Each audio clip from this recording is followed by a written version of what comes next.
જય શ્રી રામ. મિત્રો, દિવસ રાત તમે મહેનત કરો છો, એ છતાં પણ તમને સફળતા હાથમાં નથી આવતી. ઇન્ટરવ્યૂ માટે જાઓ છો તો ઇન્ટરવ્યૂ ક્લિયર નથી થતું. બિઝનેસ કરવા જાઓ છો, બિઝનેસમાં પ્રોબ્લેમ આવે છે. લગ્ન સંબંધી કોઈ પ્રશ્ન હોય તો એમાં પણ અડચણ થાય છે.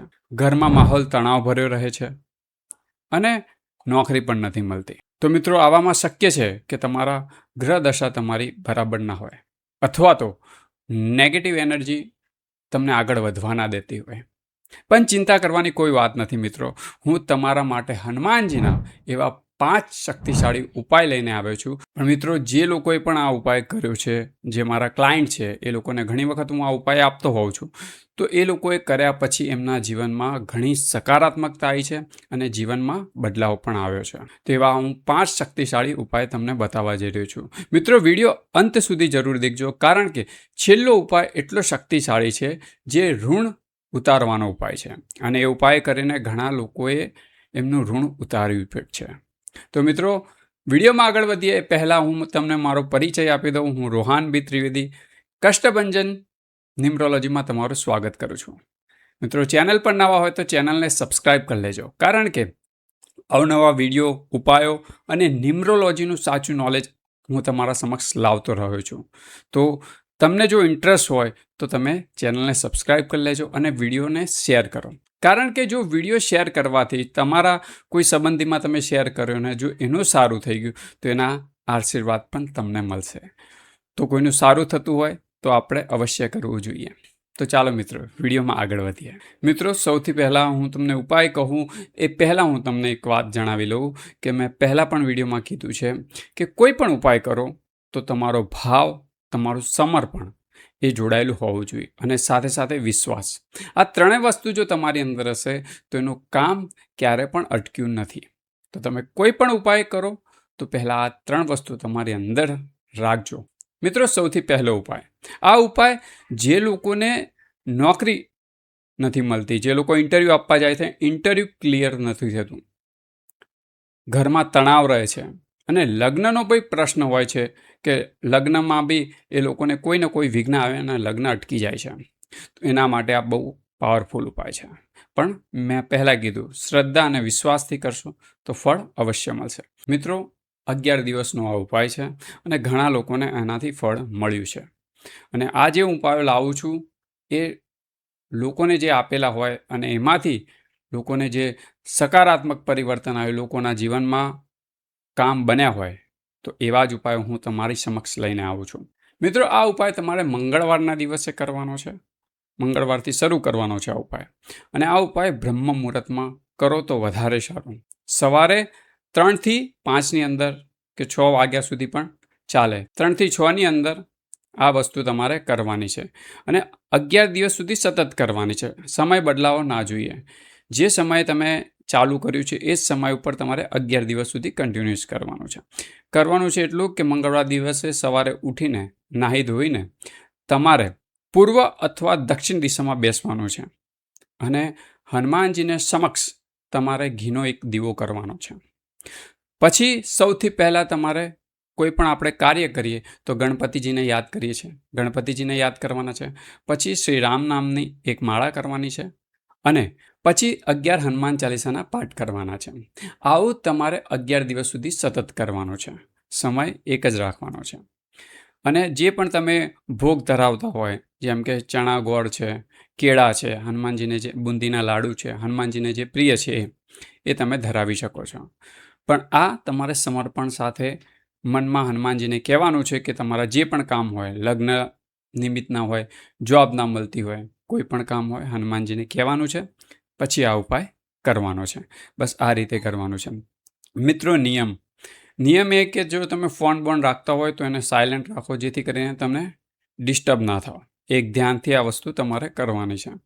બીજી વસ્તુ એ બ્રહ્મચર્યનું પાલન કરવાનું છે 11 દિવસ સુધી, અને શુદ્ધ સાત્વિક રીતે તમારે રહેવાનું છે.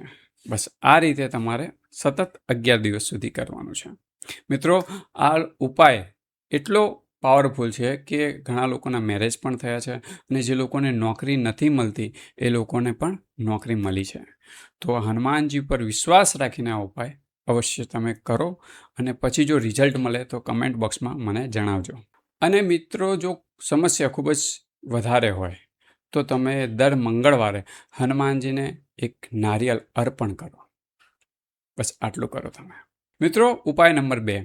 આ ઉપાય એના માટે કામ લાગે છે કે જેના ઘરમાં નેગેટિવિટી હોય. આ ઉપાયથી ખૂબ જ ઝડપથી નેગેટિવિટી દૂર થાય છે. મિત્રો, આ જે ઉપાય છે એ તમારે મંગળવાર અને શનિવારના દિવસે કરવાનો છે. કરવાનું છે એટલું કે હનુમાનજીને તમારે મંગળવાર અને શનિવારના દિવસે સરસિયાના તેલનો દીવો કરવાનો છે. એની અંદર તમારે 2 લવિંગ મૂકવાના છે અને પછી દીવો પ્રગટાઈ દેવાનો છે. અને પછી તમારે 7 હનુમાન ચાલીસાના પાઠ કરવાના છે. બસ તમારે મિત્રો આટલું કરવાનું છે. મિત્રો, આનાથી ફાયદા શું થાય છે એ હું તમને જણાવી લઉં. મિત્રો, આ ઉપાયને ઘણા લોકો બાધા નિવારણ ઉપાય પણ કહે છે. મિત્રો, આનાથી ઘરની નકારાત્મકતા દૂર થાય છે. આનાથી કોઈ પણ વસ્તુનો ડર હોય તમને તો એ ડર દૂર થાય છે. ડિપ્રેશન જેવી વસ્તુ, કોઈ પણ પ્રોબ્લેમ હોય એમાં પણ આ ઉપાય ખૂબ જ રાહત આપે છે. કામમાં આવતી અડચણો ધીમે ધીમે દૂર થવા લાગે છે. શનિ દોષથી રાહત મળે છે. જો મિત્રો શક્ય હોય તો તમારે એક હનુમાનજીનો બજરંગ બાણનો પાઠ અથવા તો હનુમાન અષ્ટકનો પાઠ પણ શક્ય હોય તો તમે કરો તો વધારે સારું. હવે મિત્રો, ઉપાય નંબર 3, મૂળાંક પ્રમાણે મંત્ર. મિત્રો, હા, તમારો જે બી મૂળાંક હોય એ પ્રમાણે હનુમાનજીનો તમે મંત્ર કરો છો તો એ તમને ખૂબ જ સફળતા પણ અપાવે છે, લાભ પણ અપાવે છે. ન્યુમરોલોજી વિશે જો તમે આગળના વિડીયો જોયા હશે તો તમને ખ્યાલ આવી જ ગયો હશે કે મૂળાંક કઈ રીતે કાઢવો. તો મૂળાંક પ્રમાણે જે વ્યક્તિ મંત્ર કરે છે હનુમાનજીનો, તો હનુમાનજી એને ગ્રોથ અપાવે છે, સક્સેસ અપાવે છે અને જીવનમાં જે બી આવતા વિઘ્ન એ હનુમાનજી દૂર કરે છે.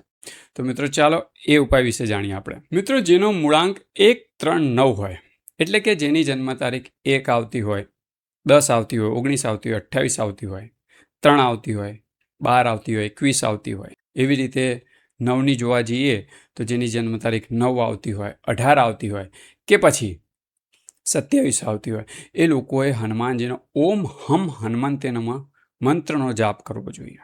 રોજ આ મંત્રનો તમે જાપ કરો, હનુમાનજીની અવશ્ય કૃપા તમારી પર બની રહેશે. રોજ મિત્રો 108 વખત આ મંત્રનો જાપ કરો. એ તમને જીવનમાં સફળતા અપાવશે અને લીડરશિપ ક્વોલિટી પણ તમારી વધશે. મિત્રો, જેની જન્મ તારીખ 2, 11, 20 અથવા તો 6, 15 અને 24 જેની જન્મ તારીખ, એટલે એ લોકોનો મૂળાંક 6 અને 2 થાય છે, તો આ લોકોએ ઓમ શ્રી રામ દૂતાય નમઃ મંત્રનો જાપ કરવો જોઈએ. 108 વખત આ મંત્રનો જાપ કરવો જોઈએ. આ મંત્રથી માનસિક શાંતિ અને પારિવારિક સુખ એ ઘરમાં બન્યું રહે છે. હવે વાત કરીએ મૂળાંક 4 અને 8ની. મિત્રો, 4 અને 8 જેનો મૂળાંક હોય એ લોકોએ ઓમ એમ ભ્રીમ હનુમંતે શ્રી રામ દૂતાય નમઃ આ મંત્રનો તમારે 108 વખત જાપ કરવો જોઈએ. જેની જન્મ તારીખ 4, 13, 22 કે 31 હોય એનો મૂળાંક થાય છે 4. જેની જન્મ તારીખ 8, 17 કે પછી 26 થતી હોય એનો મૂળાંક થાય છે 8. તો આ લોકોએ આ મંત્રનો જાપ કરવો જોઈએ. 108 વખત આ મંત્રનો જાપ કરવાનો છે, જેથી કરીને તમારા જે બી વિઘ્નો આવતા હશે એ દૂર થશે.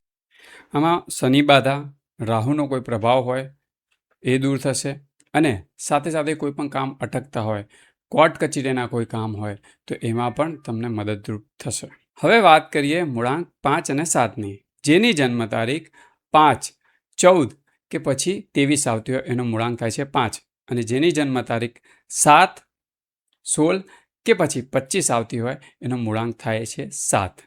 તો જેનો પણ મૂળાંક 5 કે 7 થતો હોય એ લોકોએ આ મંત્રનો જાપ કરવો જોઈએ. ઓમ અંજની સુતાય નમઃ આ મંત્રનો 108 વખત જાપ કરવો જોઈએ. આનાથી તમારી આધ્યાત્મિકતા તમારી વધશે. કોઈ પણ મગજમાં કન્ફ્યુઝન રહેતું હોય, કારણ કે 5-7 વાળાને કન્ફ્યુઝન રહે છે, ક્લિયરિટી નથી રહેતી, તો એ પણ ક્લિયરિટી મળશે અને જે પણ કામ અટકતા હશે એ પણ પૂર્ણ થશે. તો આ તમારે મંત્રનો 108 વખત જાપ કરવાનો રહેશે. તો આ હતો ત્રીજો ઉપાય, જે મૂળાંકો પ્રમાણે હનુમાનજીના મંત્રનો જાપનો ઉપાય હતો. મિત્રો, ચોથો ઉપાય એટલે કે વાસ્તુ ઉપાય, એટલે હનુમાનજીને સાચી ડાયરેક્શનમાં મૂકવાનો ઉપાય છે. મિત્રો, ઘણી વખત એવું થતું હોય કે આપણે કોઈ પણ ભગવાનનો ફોટો કોઈ પણ દિશામાં મૂકી દેતા હોય છે, જેથી કરીને એની જે એનર્જી છે એ અસંતુલિત થઈ જતી હોય છે. તો એને સંતુલિત કરવાનો આજે હું તમને ઉપાય બતાવવા જઈ રહ્યો છું. કયા ડાયરેક્શનમાં હનુમાનજીનો ફોટો મૂકવાથી આપણને ફળની પ્રાપ્તિ થાય છે. મિત્રો, ઘરની ઉત્તર દિશામાં હનુમાનજીનો બેઠેલો ફોટો, આશીર્વાદ આપતો ફોટો રાખવા શુભ માનવામાં આવે છે. મિત્રો, જ્યારે ઘરની ઉત્તર દિશામાં હનુમાનજીનો જો બેઠેલો આશીર્વાદ આપતો ફોટો રાખવામાં આવે છે ત્યારે એના ફાયદા કેટલા છે હું તમને કહું છું. ઘરમાં સકારાત્મકતા વધે છે, ડર અને નકારાત્મકતા દૂર થાય છે, પરિવારના સભ્યોમાં એકતા રહે છે. મિત્રો, બીજી ખાસ વાત કે દર મંગળવારે અને શનિવારે આ ફોટા આગળ તમારે એક ધૂપ દીપ કરવાની છે. આ ભૂલાય નહીં, અવશ્ય તમારે કરવાનું છે. હવે વાત કરીએ પાંચમા ઉપાયની. મિત્રો, પાંચમો ઉપાય ખૂબ જ શક્તિશાળી ઉપાય છે, જે ઋણ મુક્તિ ઉપાય કહેવાય છે. અને આ ઉપાય કરીને ઘણા લોકોએ આમાં સફળતા મળી છે એ લોકોને. તો એ ઉપાય વિશે આપણે જાણીએ. મિત્રો, આજકાલ સૌથી મોટી સમસ્યા એ છે EMI, લોન, દેવું. આ બધાના લીધે લોકો પરેશાન છે. પણ મિત્રો, હનુમાનજી જે છે એ સંકટ મોચન એમને કહેવામાં આવે છે. મિત્રો, આ મંત્ર અને આ ઉપાય કરવાથી તમારા જીવનની અંદર જે બી ઋણ છે એ ધીરે ધીરે કરીને એને ઓછું થશે. અને ઘણા લોકોને આ ઉપાયથી ફાયદો મળ્યો છે. તો તમે પણ કરી જુઓ. મિત્રો, મંત્ર છે જે તમારી સ્ક્રીન ઉપર પણ આવી રહ્યો છે.